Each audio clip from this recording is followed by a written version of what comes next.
엄마가 무릎이 굽혀지지도 않고 펴지지도 않고 그래서 50대 중반에 하셨어요.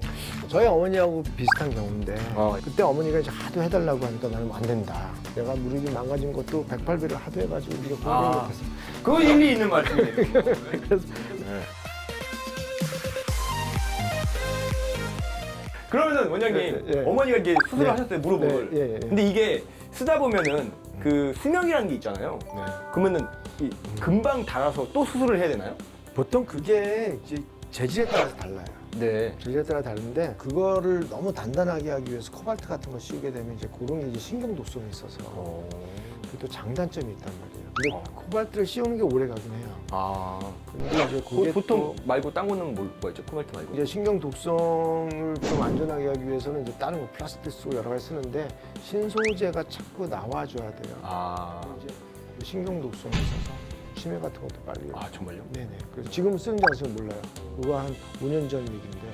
저희 어머니는 더 옛날이니까 분명히 코발트를 쓰실 수도 그때는 있겠네요. 코발트 안 나왔을 수도 안 나와서 오히려 다행이네요. 모르죠 그때. 네. 정확히 모르는데 관절이 닳았다. 그래서 수술을 하라. 그거는 이제 수술을 한 상태이기 때문에 네. 흔한 사람 말을 들어요. 그래서 우리 어머니 엑스레이 네, 찍어 네. 보면은 이 쇠가 박혀 있어요. 그러니까 그거는 근데 이제 꼭 아프다 그래서 관절이 저기 된 건 아닌데 보통은 한 20년 쓰기 때문에 아직은 또 제대하는 건 아닌 것 같다는. 그래서 외국 갈 때마다 예. 그냥 삐삐삐삐 무릎에서 그쵸. 엄마가 수술을 그쵸, 했다고 그쵸. 보여줘야 되고 그렇죠. 허리 수술도 하셨는데 어머니가 허리가 언제 또 안 좋으셔가지고 허리가 얼만큼 안 좋았냐면 허리가 안 좋아서 걷다가 넘어지시더라고요. 예. 그래서 같이 여행을 갔어요. 저희가 가족끼리 여행을 가서 그 해변에서 걷는데 어머니가 자꾸 넘어지시는 거예요. 그래서 내가 엄마 왜 자꾸 넘어져? 이러고 이제 부축을 해드렸는데 진짜 너무 아프셔서 앞에 그렇게 예쁜 해변이 있는데도 불구하고 호텔에서 그냥 누워 계시다가 돌아왔었어요. 그래서 돌아오셔서 바로 이제 병원에 가셔서 수술을 이제 받아서 지금 이 아래에다가 이렇게 긴 나사를 4개를 박아가지고 이제 고정을 시켜놨거든요. 근데 그거는 또 썩 좋은 방법이 아닌 거겠죠? 그런데 이제 협착이 많이 되고 신경이 눌리는 상태에서 이제 수술을 하신 것 같은데 그때 상황을 모르니까 제가 뭐라고 말씀 못 드리겠지만 후유증 같은 게 있을까요? 모든 거는 수술을 하는 것보다 나은 게 좋은 거죠. 아 그렇구나. 그러니까 일단은 그때는 그 상황이 어땠는지 모르니까 수술이 꼭 필요한 상황이었으면 수술을 해야 되는 게 맞는데 네. 그러니까 가능하면 수술을 적게 해야 되는 거죠. 그래서 똑같은 수술을 하는데 우리나라가 예를 들어서 영국이나 이런 나라보다 10배를 더 한다. 그럼 네. 9개는 필요 없는 거잖아요. 아, 실제로 이제 술이 좀 많은 건 사실이니까. 네네네. 그래서 저는 이제 어머니가 네. 허리도 안 좋으시고 네. 뭐 무릎도 네. 안 좋으시고 네. 네. 근데 이제 뭐 네. 한간에 이런 의사 선생님이랑 말씀을 나누다 보면 허리가 여기가 안 좋아서 네. 이렇게 고정을 해놨잖아요. 그럼 여기 고정돼 있기 때문에 그 위를 쓴다고 하더라고요. 더 많이. 그러면 이 위가 또 안 좋아지면 또 수술을 해야 되고 무릎도 마찬가지로 수명이 있어서 이걸 다 닳고 나면은 다시 수술을 해야 되기 때문에 이 전신 마취를 해야 되는데 이 어른들은 이 전신 마취가 위험할 수도 있잖아요. 그건 이제 그게 한두 번 하는 거 큰 문제 없고요. 네. 전신 마취라는 것도 이제 마취제 성분이 이런 거다 다르기 때문에 무조건 해롭다 얘기할 수는 없고요. 아, 그것도 성분이 나눠져 있어요? 예. 일단 이런 건 있죠. 수술을 이제 한다. 네. 사업을 했다. 그러면 이제 수를 고정하면 일단 관절이 있잖아요. 앞전자라는 게 이제 기능을 안 하게 되면 긴접한 관절은 같이 뻣뻣해집니다. 예를 들어서 무릎에 문제가 있다 그러면 발목이나 고관절도 뻣뻣해질 확률이 높아요. 아, 이쪽에 같이 있으니까. 고관절에 문제가 있다, 허리에 문제가 있다 그러면 고관절에 문제가 있을 확률이 높아집니다.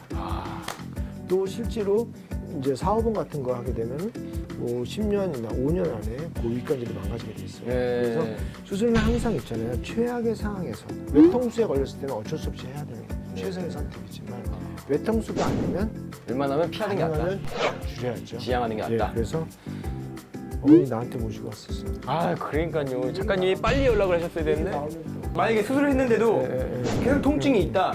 수술하기 싫고 더 이상. 그럴 경우는 이 통증을 어떻게 완화할 수 있나요? 수술을 한 상태라 그래서 네. 통증을 못 없앤다고 생각하지 마세요.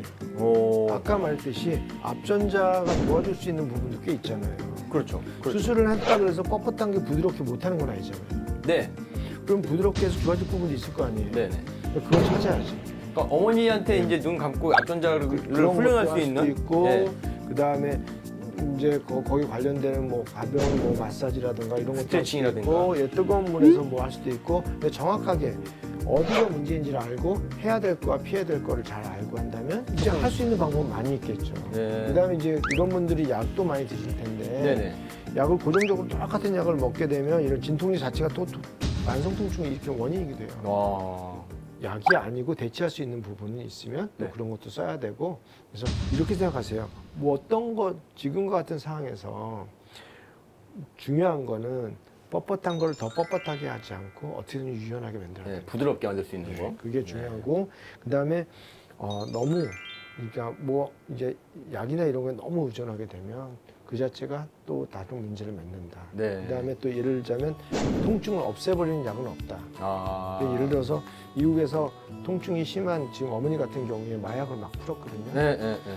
그것 때문에 중독도 더 많이 되고 아, 결국은 마약 펜타닐. 네, 오래 쓰니까 잡지도 못하고 아. 거기다 또 대마까지 풀었거든요. 펜타닐이 또 문제가 된다 그래서 대마를 막 풀었어요. 근데 좋아지나? 사람들이 마약 중독은 더 늘어나고 그러니까요. 아픈 것도 더 못 잡고 결국은 약으로 멀쩡하다는 생각은 버려야 돼요. 약은 필요할 때 썼다가 없을 때 빼는 거예요. 아, 그렇군요. 저 어머니가 네, 네. 허리 통증을 너무 심하게 느끼셔가지고 저희 집이 아까 말씀드린 대로 4층이래가지고 계단이 엄청 많거든요, 집안에.